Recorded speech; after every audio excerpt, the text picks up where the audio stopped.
I'd never done a video. This was my superior calling me up and saying, we need somebody to take a lead on this project, and we need to have this money used by this time, and it's being funded from this area, so go with it. The original envisioning was from a task group that had been formed to say, what are we going to do about mental health?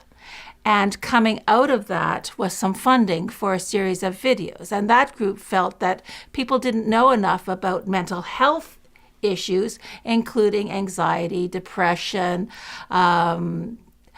reactive disorders, those kinds of things, and felt that perhaps that's what teachers needed, was a set of videos that would give them more information about those disorders.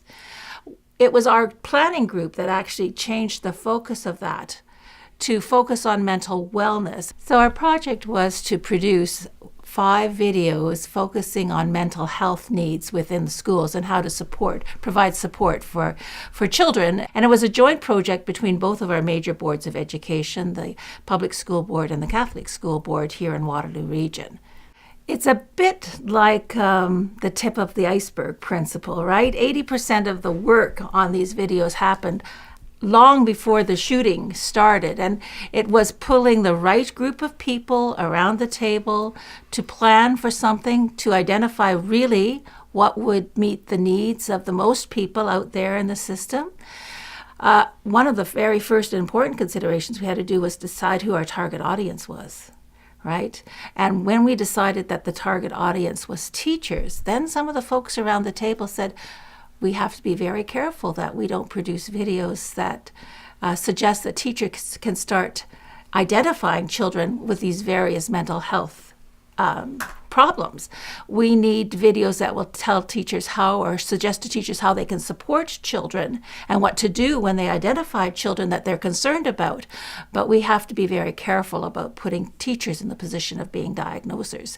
And that really sent us back to the table to take a relook at how we were going to shoot those videos. I think what surprised me was how, with some very basic work, the first meeting or two, I think we kind of floundered a bit, and we tried to figure out what we were going to do.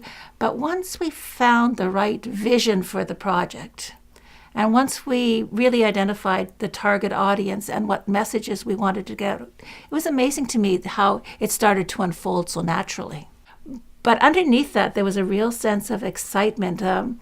Even to have some of our team members respond to some of the suggestions that you were making about various techniques that we could use, and sending people off to look at various things and bringing them back. All of that helped us feel, I think, that we were part of making decisions about how these films would look. And in the end, I felt that they really reflected what we wanted to get out of it. Really did.